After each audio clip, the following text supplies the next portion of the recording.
أعوذ بالله من الشيطان الرجيم وبه نستعين وعليه نتوكل والصلاة والسلام على أشرف الأنبياء والمرسلين أما بعد mga minamahal ko mga magulang at mga kapatid sa pananampalataya, Assalamualaikum warahmatullahi wabarakatuh sa inyo lahat.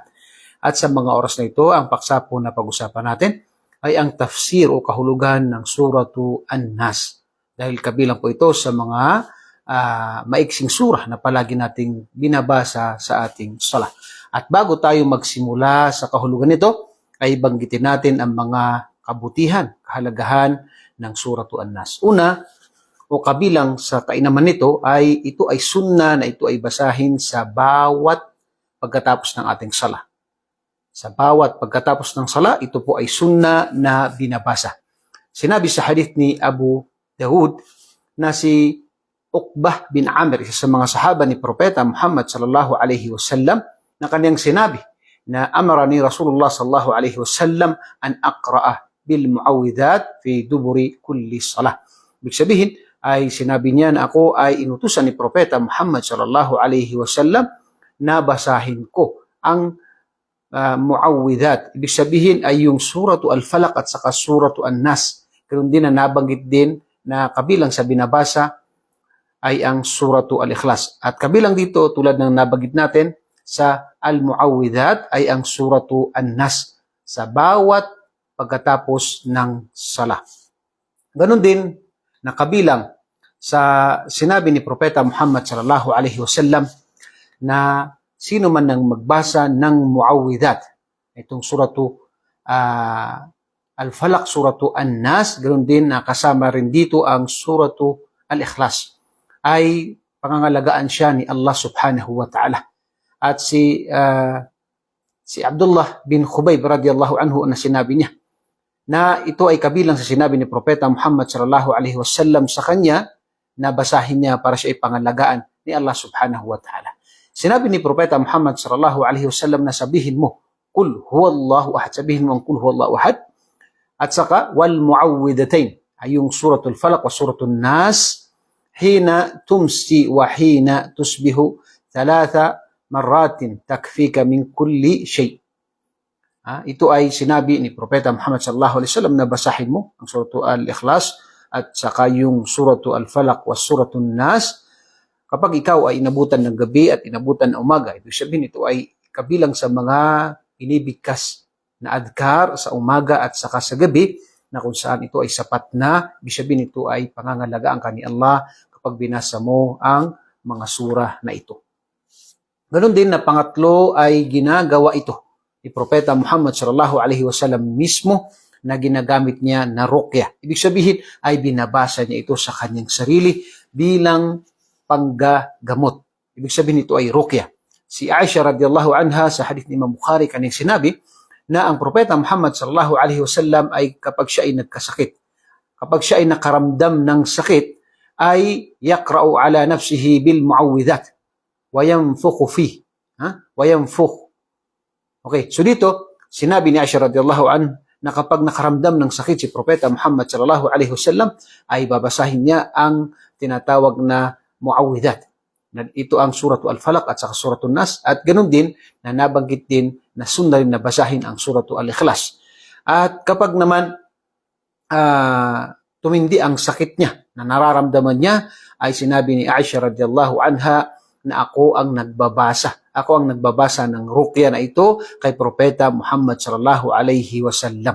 So ito ay ginagamit na ruqya at ito ay mabisa dahil marami po mga delil. Kabilang dito ay isinabuhay mismo ni Propeta Muhammad sallallahu alaihi wasallam na binabasa na ito bilang ruqya, panggagamot sa kanyang sarili at paghingi ng tulong kay Allah subhanahu wa ta'ala dito sa tinatawag na pagbabasa ng mga sura na ito. At ito ay kabilang lamang sa mga kainaman, kabutihan ng Suratu An-Nas. Ngayon ay dumako naman tayo sa kahulugan ng sura na ito. Ang Surah An-Nas, sinabi ni Allah subhanahu wa ta'ala, Qul a'udhu bi rabbin nas. O Muhammad, sabihin mo, ipahayag mo, at syempre ang kausap dito si Propeta Muhammad sallallahu alaihi wasallam at lahat tayo ay kinakausap rin dito. Ako ay nagpapakupkup sa Panginoong Sangkatauhan. Una-una, tayo ay nagpapakupkup sa sangkatauhan. At dito ay tauhid ar-rububiyah. Makikita natin na sinasabi dito na Panginoon ng sangkatauhan. Dahil ang Allah subhanahu wa ta'ala ay siya ang Panginoon ng sangkatauhan. Dito ay ang pagpapakupkup. Napakahalaga po yan. Dahil ang pagpapakupkup ay narapat na ito ay para lamang kay Allah subhanahu wa ta'ala. Dahil sino man ang magpakupkup maliban kay Allah, ay ito po ay shirk. Ito po ay shirk. Kaya narapat na tayo ay magpakupkup lamang kay Allah subhanahu wa ta'ala. Malikin Nas, ang hari ng sangkatauhan. Ang hari ng sangkatauhan, ito rin ay tauhid ar-rububiyah. At pagkatapos ay binanggit na ditong ilahin Nas at Diyos ng sangkatauhan. Ibig sabihin tauhid al-uluhiyah, na siya lamang ang dapat sambahin. Siya lamang ang dapat sambahin. Siya ang Diyos na sinasamba, na siya lamang ang dapat sambahin. So dito ay tatlong bagay ang sinabi niya rito. Una-una rito yung tauhid ar-rububiyah, yung pagkapanginoon ni Allah at ang kanyang pagiging hari. Pagkatapos binanggit niya rito yung ang Diyos ng sangkatauhan, ilahin Nas, na siya ang nararapat na sambahin lamang. Okay, pagkatapos binanggit niya rito, min syarril waswasil khannas.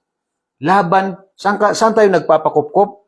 Tayo ay nagpapakupkup laban sa mga bumubulong, laban kay syaitan na mga bumubulong. At sabi dito, al-khannas, na kapag tayo ay nagpakupkup kay Allah subhanahu wa ta'ala, binasa natin yung mga adkar na pagpapakupkup kay Allah subhanahu wa ta'ala, ay siya ay lumalayo, siya ay nagtatago, siya ay biglang nawawala dahil sa tinatawag ng mga adkar na itinuro ni Propeta Muhammad sallallahu alaihi wasallam.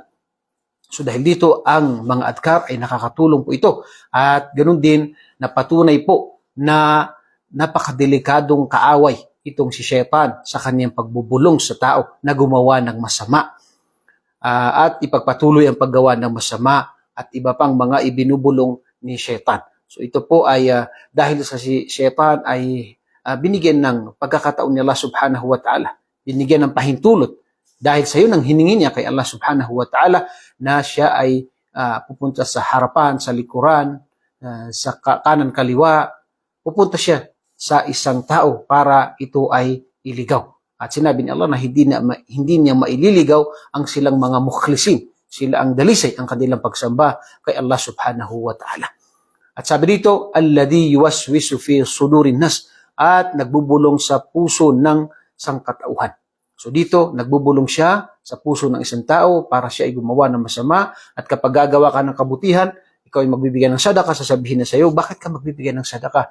Iyan ay gamitin mo sa mga pangangailangan mo, huwag ka nang magbigay ng sadaka. Kapag naman ikaw ay gagawa ng zina, sasabihin na sa iyo na okay lang yan, marami mga tao na gumagawa niyan. Yan ay normal na ginagawa ng tao. Kapag gusto mo magbalik loob, saka ka na magbalik loob. Mayroon ka pang natitira mga buhay, saka na. At minsan ay mawawala ng pag-asa ang tao sa pagbabalik loob dahil sa mga bulong ni Shaitan. Sinabi ito, minal jinnati wan nas, sila ay mula sa mga jin at tao na naghihikayat sa mga tao ng kasamaan. Ibig sabihin ay ang mga Shaitan na bumubulong ay meron din sa mga tao at meron din sa mga jin. Subhanallah. At makikita natin yan. Minsan may kaibigan ka, natuturuan kang gumawa ng haram, tuturuan ka na manigarilyo, tuturuan ka ng gumawa ng mga ipinagbabawal. Subhanallah. At minsan makikita mo, bubulungan ka nila ng mga bagay na ito man ay haram, sinasabi nila na ito ay gawin mo dahil ito ay tinatawag na ginagawa na ng mga tao at iba pa. So dito ay dalawang klase po ang mga nagbubulong ng kasamaan sa tao. Meron po sa jin at meron po sa mga tao. Paalala po ito sa atin na una-una dapat tayong magpakupkup kay Allah subhanahu wa ta'ala dahil siya lamang po ang may kakayahan na tumulong sa atin.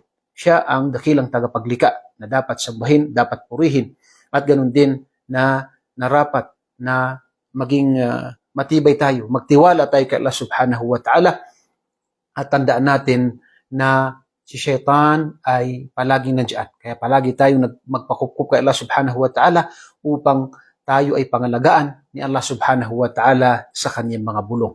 At alhamdulillah, meron pong mga itinuro si Propeta Muhammad sallallahu alaihi wasallam na kapag ito ay binasa natin, ay tayo po ay pangangalagaan ni Allah subhanahu wa ta'ala. Hanggang sa muli, ako po ay nagpapasalamat sa inyo at nawa ay tanggapin ni Allah subhanahu wa ta'ala sa atin ang ating mga mabubuting gawa at mapulutan natin ng aral ang mga tafsir mula sa mga surah sa Quran at ganun din ito ay maisabuhay natin at maibahagi natin. Ako muli ay bumabati sa inyo ng Assalamualaikum warahmatullahi wabarakatuh.